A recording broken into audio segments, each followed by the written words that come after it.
নমস্কার বন্ধুরা, আশা করি আপনারা সবাই ভালো আছেন। আবার একটি ভিডিও নিয়ে আপনাদের সঙ্গে উপস্থিত হলাম। আজকের বিষয়বস্তু মিথুন রাশির জন্য খুবই গুরুত্বপূর্ণ, কারণ আজকে যে বিষয় নিয়ে আলোচনা করব তা হলো মিথুন রাশির এপ্রিল 2024 কেমন যাবে, 9টা গ্রহের অবস্থান কেমন থাকবে এই মাসে, সেই অনুযায়ী আপনার ভাগ্য, কেরিয়ার, বিজনেস, তার সঙ্গে স্বাস্থ্য, শিক্ষা, প্রেম, ভালোবাসা, বিবাহিত জীবন, এই সমস্ত বিষয় নিয়ে মিথুন রাশির যারা জাতক জাতিকা রয়েছেন তাদের আলোচনা করা হবে। এবং আপনারা ভিডিওটি কিন্তু প্রথম থেকে শেষ অবধি দেখুন।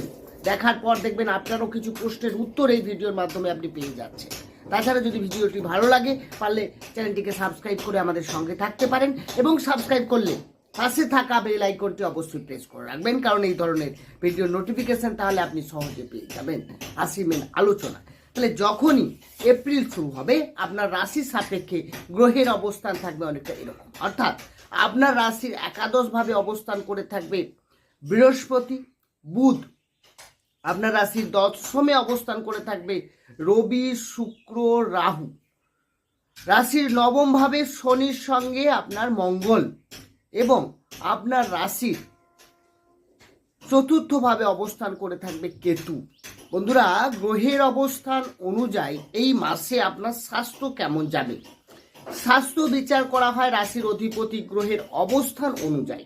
রাশির অধিপতি গ্রহ হচ্ছেন কে না বুধ, যে কিনা একাদশভাবে অবস্থান করে থাকবে 10ই এপ্রিল পর্যন্ত। তাহলে একাদশ ভাব শুভ এবং সঙ্গে থাকছে বৃহস্পতি। সেক্ষেত্রে 10ই এপ্রিল পর্যন্ত স্বাস্থ্য নিয়ে কোনো আপনার সমস্যা নেই। 10ই এপ্রিলের পর বুধ কিন্তু বক্রী হয়ে দশম ভাবে গোচর করে যাবে, এবং দশম ভাবে নিচস্থ হচ্ছে। মীন রাশিতে বুধ নিচস্থ হবে। এক্ষেত্রে আপনার কিছুটা স্বাস্থ্য নিয়ে সমস্যা, সঙ্গে থাকছে পঞ্চমপতি শুক্র এবং রাহু কম্বিনেশন। এখানে পেটের কিছু সমস্যা ইঙ্গিত করছে, গ্যাস্ট্রিক এবং খাওয়া দাওয়ার উপরে আপনাকে বিশেষ নজর রাখতে হচ্ছে। পেটের সমস্যা দেখা যাবে এই সময়টা। তাছাড়া স্বাস্থ্য নিয়ে তেমন আর কোনো সমস্যা সেভাবে দেখাচ্ছে না। আর বুধ যেহেতু নিচস্থ হবে, তাই অ্যালার্জি, ইনফেকশন রিলেটেড কিছু সমস্যাও কিন্তু আপনার দেখা যেতে পারে। এরপরে যে বিষয়ে আসবো সেটা হচ্ছে আপনার শিক্ষা। শিক্ষা বিচার করা হয় পঞ্চম ভাব থেকে। পঞ্চমের অধিপতি গ্রহ হচ্ছেন শুক্র, যে কিনা আপনার মীন রাশি দশম ভাবে উচ্চস্থ হয়ে থাকছে, এবং 24শে এপ্রিল সে কিন্তু একাদশভাবে গোচর করে যাবে। তাহলে শুক্রের অবস্থানগতভাবে কিন্তু ঠিকঠাক, এবং রবি 14 এপ্রিল পর্যন্ত শুক্রের সঙ্গে যুক্ত হয়ে আছে। তাহলে শুক্র, রবি, রাহু, এবং পরে 10ই এপ্রিলের পর বুধ যুক্ত হচ্ছে। এখানে শিক্ষায় আপনার যদি কোনো এক্সাম বা এই সময় কোনো সরকারি চাকরির জন্য আপনি প্রিপারেশন নেন, সেক্ষেত্রেও খুব ভালো দেখাচ্ছে। এবং তার সঙ্গে সঙ্গে আপনি যদি কোনো অ্যাডমিশন নিতে চান, কোনো সাবজেক্ট নিয়ে আপনি পড়াশুনো করবেন, সেটা নিয়ে এগোতে চান, কোনো সিদ্ধান্ত নিতে চান, সেখানে আপনি নিতে পারবেন। তবে আপনার মধ্যে যে কনফিউশন, যে ডাউটনেস, সেগুলোকে দূর করতে হবে। কারণ আপনার রাহু কিন্তু আপনাকে অনলাইন জিনিসের উপরে বা প্রেম ভালোবাসার দিকে নিয়ে যাওয়া, এটা কিন্তু দেখাচ্ছে। কিন্তু সেক্ষেত্রে থেকে আপনাকে মনকে স্থির রাখতে হবে, মনকে ভ্রমিত করা যাবে না। সেক্ষেত্রে কিন্তু পড়াশুনো তাহলে যথেষ্ট ভালো হবে। একাগ্রতাকে আনাটাই আপনার সব থেকে বড় চ্যালেঞ্জ। এরপরে যে বিষয় আসবো সেটা হচ্ছে আপনার প্রেম ভালোবাসা। একইভাবে পঞ্চম থেকে প্রেম ভালোবাসা বিচার করা হয়। পঞ্চমপতির দশমে অবস্থান, কেন্দ্রে উচ্চস্থ হয়ে, এটা যেমন ভালো, তার সঙ্গে সঙ্গে রাহু যুক্ত হচ্ছে। সামান্য ব্যাপার নিয়ে কিছুটা মিসআন্ডারস্ট্যান্ডিং তো থাকবেই। এক্ষেত্রে আমি বলবো প্রেমের ক্ষেত্রে বুধ যুক্ত হচ্ছে 10ই এপ্রিলের পর নিচস্থ হয়ে। সেক্ষেত্রে প্রেম ভালোবাসা আপনার ঠিকঠাক থাকবে। আপনার সম্পর্কটাকে আগে এগোনো বা নতুন করে আপনি কাউকে প্রপোজ করতে পারেন, সেক্ষেত্রে আপনার কোনো সমস্যা নেই। আপনি বিয়ের কথা, প্রেম করে যে বিয়ের যোগাযোগ, সেখানে কিন্তু আপনার অনেকটাই সাপোর্ট দেবে এই সময়। এরপরে যে বিষয় আসবো সেটা হচ্ছে আপনার বিবাহিত জীবন। হ্যাঁ বন্ধুরা, বিবাহিত জীবন বিচার করা হয় সপ্তম ভাব থেকে। সপ্তমের অধিপতি গ্রহ হচ্ছেন বৃহস্পতি, যে কিনা আপনার রাশির একাদশভাবে অবস্থান করে থাকবে পুরো মাস। পুরো মাসটাই আপনার একাদশভাবে বৃহস্পতি মঙ্গলের ঘরে অবস্থান মেষ রাশিতে, এটা যেমন বৃহস্পতির ক্ষেত্রে পজিটিভ, তার সঙ্গে সঙ্গে বৃহস্পতির দৃষ্টিও কিন্তু নবম দৃষ্টি আপনার সপ্তম ভাব এবং পঞ্চম ভাবের উপরে পড়ছে। এক্ষেত্রে কিন্তু বিবাহিত জীবনকে আরও বেটার করার চেষ্টা করবে। আপনাদের যদি কোনো মিসআন্ডারস্ট্যান্ডিং আগে থেকে থাকে সেটা যেমন সলভ হবে, তার সঙ্গে সঙ্গে দুজনে মিলে কোনো ডিসিশন নিতে পারেন। আবার যাদের বিয়ে হচ্ছে না, অনেক দিন ধরে চেষ্টা করছেন, যারা মিথুন রাশির ব্যক্তিরা অবিবাহিত রয়েছেন, তাদের বিয়ের যোগেও এখানে কিন্তু এপ্রিল মাস যথেষ্ট ভালো দেখাচ্ছে। এরপর মে মাসে যখন বৃহস্পতি গোচর করবে তখন কিন্তু ডিস্টার্ব আসবে, তার আগে এপ্রিল মাসে আপনারা সিদ্ধান্ত নিতে পারেন।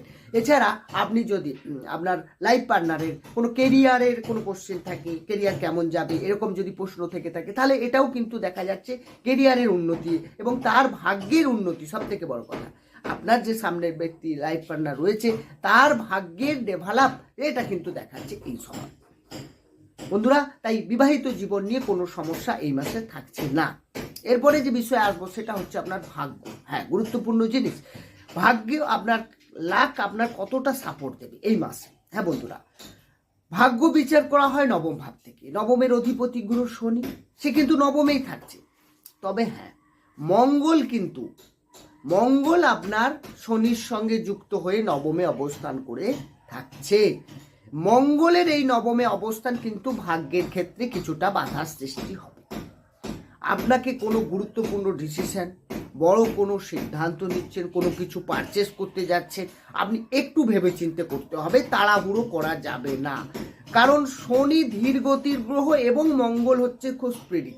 তাহলে দুটোর মধ্যে কম্বিনেশন এটা কিন্তু বিশেষ করে শনি মঙ্গলের যখনই একসঙ্গে থাকা, তাতে কিন্তু যে ভাবে থাকে সে ভাবকে কিছু না কিছু ডিস্টার্ব করেই। তাহলে ভাগ্যের ক্ষেত্রে কিছুটা হলেও আপনার সমস্যা, বিশেষ করে আপনাকে যদি কোনো তাড়াহুড়ো করে কোনো ভুল ডিসিশন নিয়ে নেওয়া, এটা কিন্তু দেখাচ্ছে। তো সেক্ষেত্রে আমি বলবো অনেক ভেবে চিনতে নিন। তাছাড়া ভাগ্য আপনার অবশ্যই শনি স্বক্ষেত্রে আছে, মানে তার পাওয়ার অনেক বেশি, কারণ ভাগ্য ঘরে ভাগ্যপতি নিজে আছে, সেক্ষেত্রে ভাগ্য উন্নতি সে অবশ্যই করার চেষ্টা করবে। তবে শনি ভাগ্যে থাকা মানে একটু ধীর গতি।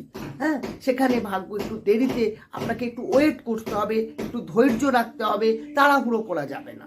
এখানে আপনি ইনভেস্টও করতে পারেন, ভেবেচিন্তে করতে হবে। তাড়াহুড়ো করতে গেলে আপনার কিন্তু বিপদ আসতে পারে। হ্যাঁ বন্ধুরা, এরপরে যে বিষয় আসবো সেটা হচ্ছে আপনার কেরিয়ার। হ্যাঁ বন্ধুরা, দশম থেকে কেরিয়ার বিচার করা হয়, কর্মক্ষেত্র। তাহলে দশমে কে আছে? রবি আছে, দশমে শুক্র আছে, দশমে বুধ 10 এপ্রিলের পর যাচ্ছে এবং শুক্র উচ্চস্থ হয়ে আছে, দশমে রাহু যুক্ত হয়ে আছে। এতগুলো গ্রহ কম্বিনেশন। তাহলে এখানে কি কে আছে না, শুক্র দশমে থাকার জন্য আপনার কর্মক্ষেত্রকে ডেভেলপ করার অবশ্যই চেষ্টা করবে। আর রাহু কি থাকার জন্য কি হবে, কর্মে কিছুটা আনস্যাটিসফ্যাকশন তৈরি করবে। হ্যাঁ, আপনার মনে হবে যে কাজটা চেঞ্জ করবে, আপনার মনে হবে যে আপনার কাজের মধ্যে কিছুটা যেন কনফিউশন থাকে। বিশেষ করে রাহু দশমে থাকা মানে কর্মক্ষেত্রে পলিটিক্স। হ্যাঁ, আপনার মনে হবে আপনার বিরুদ্ধে কেউ কোনো সাজিশ করছে, আপনাকে একটু সাবধানে। আপনার যারা কলিগ রয়েছে, আপনার বস রয়েছে, আপনি কাজ করেও ঠিকঠাক নাম না পায় অসন্তুষ্ট, এটা কিন্তু থাকবে। কারণ কর্মক্ষেত্রে রাহু থাকায় আপনাকে কিন্তু ডিস্টার্ব করে। তবে হ্যাঁ, সরকারি যারা কাজ করছেন 14 এপ্রিল পর্যন্ত রবি থাকছে, তার মানে সরকারি কর্মচারী যারা রয়েছে তাদের কিন্তু কর্মক্ষেত্রে ডেভেলপ, এটাও কিন্তু ইঙ্গিত করছে। তো মিলে জুলে আপনার এই মাস থাকবে কর্মক্ষেত্রে। আপনি যারা চাকরির চেষ্টা করছেন তারাও কিন্তু এই মাসে ভালো ফল পাবেন। এরপরে আসবো ব্যবসায় যেটা বিচার করা হয় সপ্তম ভাব থেকে। আগেই আমি বললাম সপ্তমপতি বৃহস্পতি একাদশ ভাবে এবং বৃহস্পতির দৃষ্টি সপ্তমে, বুধ 10 এপ্রিলের পর নিচস্থ হচ্ছে, কারণ ব্যবসার কারক গ্রহ বুধ, আপনার রাশির অধিপতি গ্রহ বুধ। সেক্ষেত্রে আমি যদি দেখতে পাই তাহলে 10 তারিখের আগে আপনার বিজনেসটা ঠিকঠাক আছে। 10 তারিখের পর কিন্তু বিজনেসের ক্ষেত্রে গতি যেমন কমে যাবে, সেখানে আপনার কোনো কাস্টমার আপনার কাজের যায়, ব্যবসার ক্ষেত্রে কিছুটা ডাউননেস এগুলো যেমন তৈরি হবে, তার সঙ্গে সঙ্গে কাস্টমারের সঙ্গে মিসবিহেভ এগুলো দেখা যাবে। এক্ষেত্রে ব্যবসার ক্ষেত্রে কিছুটা লস হওয়ার সম্ভাবনাও আছে। এক্ষেত্রে আপনাকে একটু সাবধানে এগোতে হবে। বন্ধুরা, চতুর্থভাবে কেতু থাকছে আপনার পুরো মাস। তাহলে চতুর্থ ভাব বন্ধু বান্ধব থাকে, চতুর্থ ভাবে মা, এবং পঞ্চম ভাব থেকে আপনার মন মানসিকতা, এটা কিন্তু আমরা দেখি। তাহলে সেক্ষেত্রে আমি বলবো আপনার বন্ধু বান্ধব থেকে একটু সাবধানে আপনাকে থাকতে হবে এই মাসটা। কারণ আপনার কোনো নিকট বন্ধু থেকে আপনার ক্ষতি করা বা আপনার গুপ্ত শত্রু যেটা হয় অনেক সময় লুকিয়ে থাকতে পারে। এক্ষেত্রে আপনাকে একটু সাবধানে এগোতে হবে। মায়ের স্বাস্থ্য নিয়ে একটু চিন্তা থাকবে এই মাসে আপনি সেটা, তবে কেতু এখন অলরেডি অনেক দিন ধরেই আছে, এখনও থাকবে, তো আপনাকে এই বিষয়গুলোতে একটু নজর রাখতেই হবে। বন্ধুরা, এই আলোচনা কিন্তু রাশিভিত্তিক আলোচনা, জন্মকালীন গ্রহের অবস্থান আমার জানা নেই, কারণ দশা অন্তর্দশা, যার জন্মকুষ্টি তার একটা ফল এবং গোচরের একটা ফল, এই গোচরের ফলটা আপনাকে আমি বললাম, কিন্তু বাকি ফলগুলো এটা আপনাকে জানতে গেলে ডিটেলস আপনার লাগবে। সেক্ষেত্রে আপনি যদি মনে হয় যোগাযোগ করতে পারেন, সেটা আমার ডেসক্রিপশনে নম্বর রয়েছে। যদি আপনি কুণ্ডলী বিচার করতে চান বা আপনি কোনো বাস্তু নিয়ে কাজ করাতে চান, আমার ডেসক্রিপশনের নম্বর থেকে আপনি যোগাযোগ করতে পারেন। বন্ধুরা, এই ছিল আজকের আলোচনা। কেমন লাগলো আলোচনা কমেন্ট বক্সে অবশ্যই জানাবেন। ভালো থাকুন, সুস্থ থাকুন, দেখা হবে অন্য একটি ভিডিওটি। নমস্কার।